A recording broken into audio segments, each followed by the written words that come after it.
میں تینوں کر پنج تن دے کار دے جے ہو جے وے ہم سرکار دے۔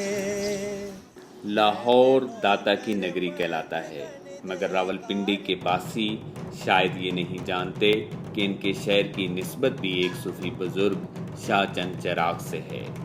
آپ کے آباء و اجداد ایران کے شہر مشہد سے ہجرت کر کے آئے۔ چکوال کے نزدیک ایک قصبے سید کسریٰ میں مقیم شاہ ملوک بادشاہ کے گھر جنم لینے والا سید شاہ زمان نامی بچہ جب تصوف کی منزلیں طے کرتے ہوئے راولپنڈی میں ڈیرہ لگاتا ہے تو زمانہ اسے شاہ چند چراغ کا لقب عطا کرتا ہے۔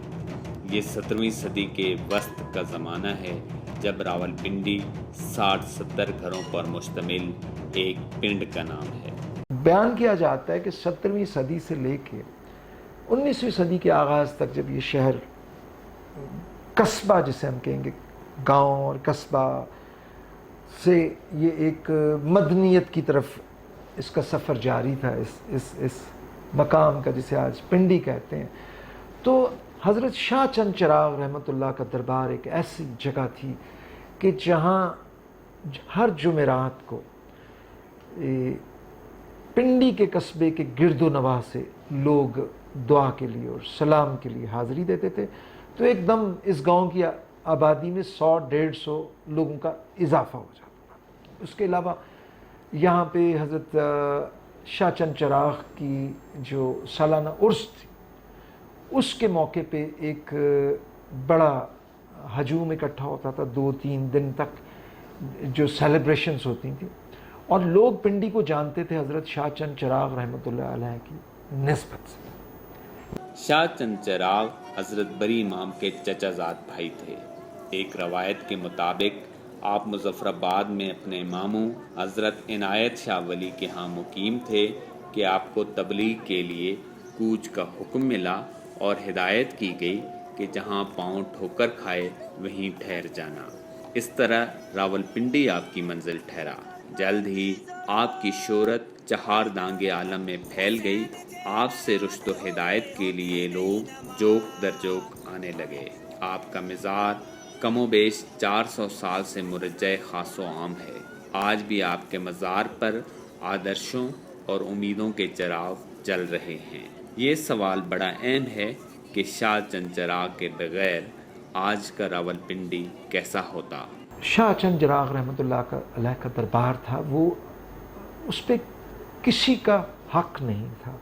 وہاں پہ تمام مسالک اور تمام مذاہب کے لوگ، ایون کہ سکھ ٹائمز میں بھی جب پنڈی پہ یلغار ہوتی ہے اور پنڈی پہ چھوٹے سے اس قبضے جو بھنگی مثل ہے اس پہ قبضہ کرتی ہے اور گکھڑوں کی عملداری مکمل طور پہ اس کا خاتمہ ہوتا ہے، گکھڑ رول کا جو پچھلے 800 سال سے چلا آ رہا تھا، اس وقت بھی کسی نے دربار کو کوئی نقصان نہیں پہنچا ہے۔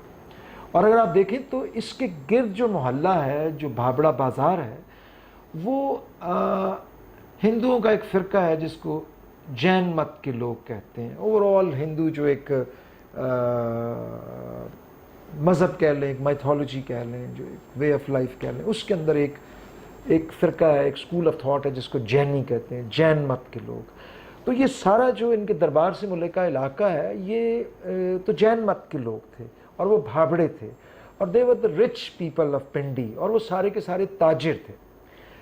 دوسری طرف اسی محلے کا دوسرا سرا ہے، وہاں پہ سارے سکھ تھے، اور ان میں سب سے مشہور جو بابا بدھا سنگھ کی فیملی، جس میں سے سجھان سنگھ بہت مشہور ہوا، جس کی حویلی آج بھی راولپنڈی میں موجود ہے، اور اس کی اور بھی اس سے منسوب قیمتی املاک جو موجود ہیں۔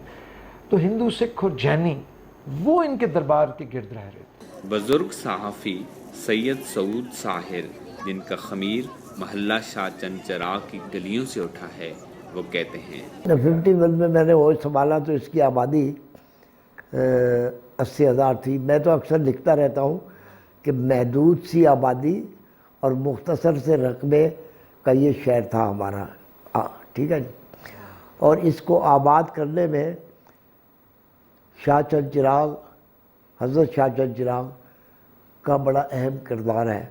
راولپنڈی ہو، لاہور، کراچی یا کوئی اور شہر، یہ بستیاں کسی نہ کسی اہل نظر کی آباد کی ہوئی ہیں جن کی بنیادیں امن، محبت اور رواداری پر استوار ہیں۔